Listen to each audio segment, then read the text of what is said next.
youngest. The 3 oldest followed Saul. But David went back and forth from Saul. Oh, that was it. He was going back and forth from Saul. So he was in Saul's service, but he was still going back and forth to tend his father's sheep at Bethlehem. For 40 days the Philistine came forward every morning and evening and took his stand.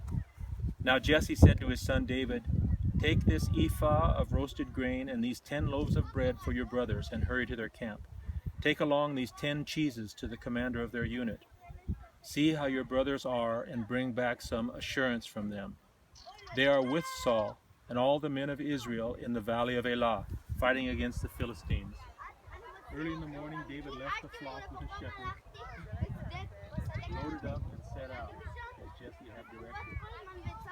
He reached the camp as the army was going out to its battle positions, shouting the war cry. Israel and the Philistines were drawing up their lines facing each other. David left his things with the keeper of the supplies, ran to the battle lines, and greeted his brothers. As he was talking with them, Goliath, the Philistine champion from Gath, stepped out from his lines and shouted his usual defiance. And David He would have heard it. shouted from there. When the Israelites saw the man, they all ran from him in great fear. Now the Israelites had been saying, "Do you see how this man keeps coming out? He comes out to defy Israel. The king will give great wealth to the man who kills him. He will also give him his daughter in marriage, and will exempt his father's family from taxes in Israel." David asked the men standing near him, "What will be done for the man who kills this Philistine and removes this disgrace from Israel? Who is this uncircumcised Philistine, that he should defy the armies of the living God?" They repeated to him what they had been saying, and told him, "This is what will be done for the man who kills him." When Elah, David's oldest brother, heard him speaking with the men, he burned with anger at him and asked, "Why have you come down here? And with whom did you leave those few sheep in the desert?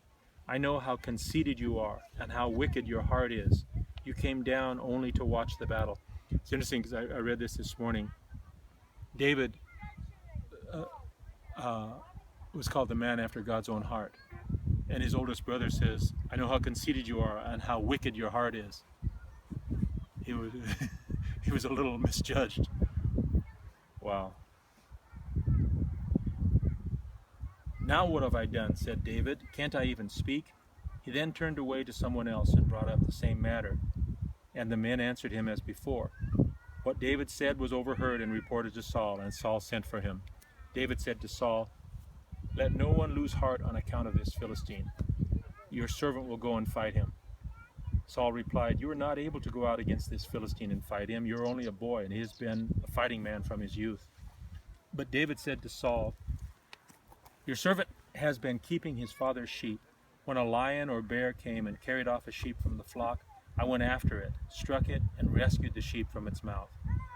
When it turned on me, I seized it by its hair, struck it, and killed it. Your servant has killed both the lion and the bear. This uncircumcised Philistine will be like one of them, because he has defied the armies of the living God.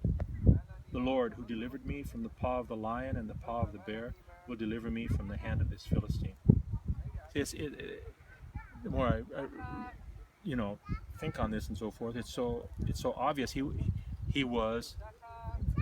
He's a type of Christ, and the Spirit of the Lord was on him. He was anointed to do things. He grab a lion by its hair and kill it, and a bear by its hair and kill it. It was the anointing.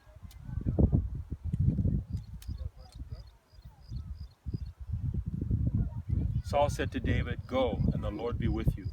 Then Saul dressed David in his own tunic.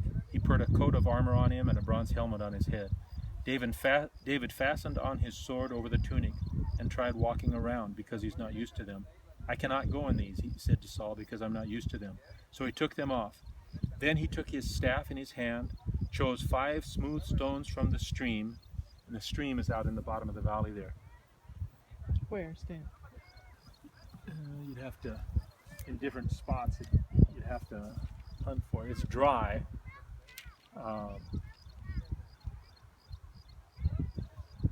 Yeah, you just have to. Elah.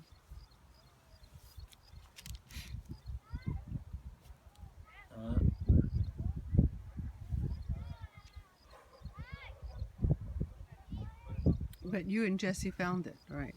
And Yeah, when yeah, we drove down there. He put the 5 smooth stones from the stream in the pouch of his shepherd's bag, and with his sling in his hand, approached the Philistine. Meanwhile, the Philistine, with his shield bearer in front of him, kept coming closer to David. He looked David over and saw that he was only a boy,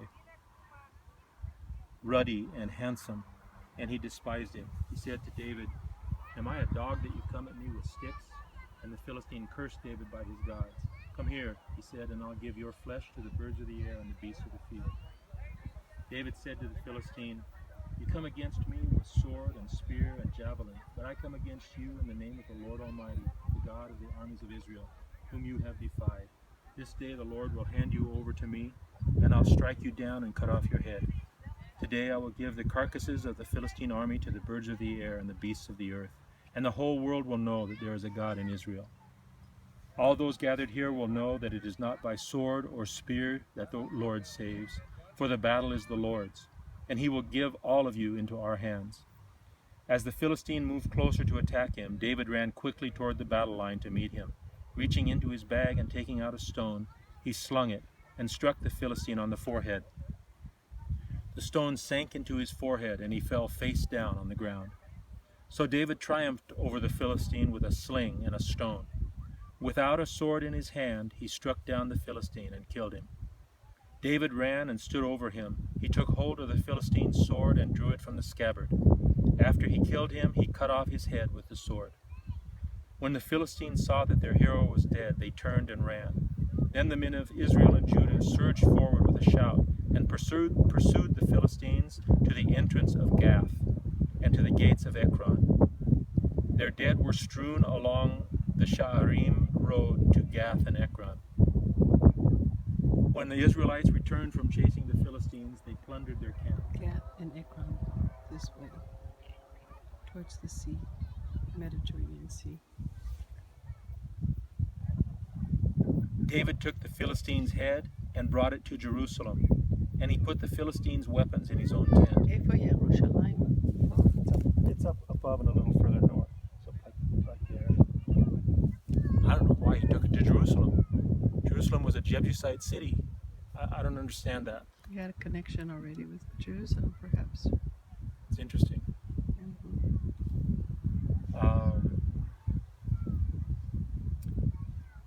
He brought the Philistines' head to Jerusalem, and he put the Philistines' weapons in his own tent. As Saul watched David going out to meet the Philistine, he said to Abner, commander of the army, "Abner, whose son is that young man?" Abner replied, "As surely as you live, O king, I don't know." The king said, "Find out whose son this young man is." As soon as David returned from killing the Philistine, Abner took him and brought him before Saul, with David still holding the Philistine's head. "Whose son are you, young man?" Saul asked him. David said, "I am the son of your servant Jesse of Bethlehem."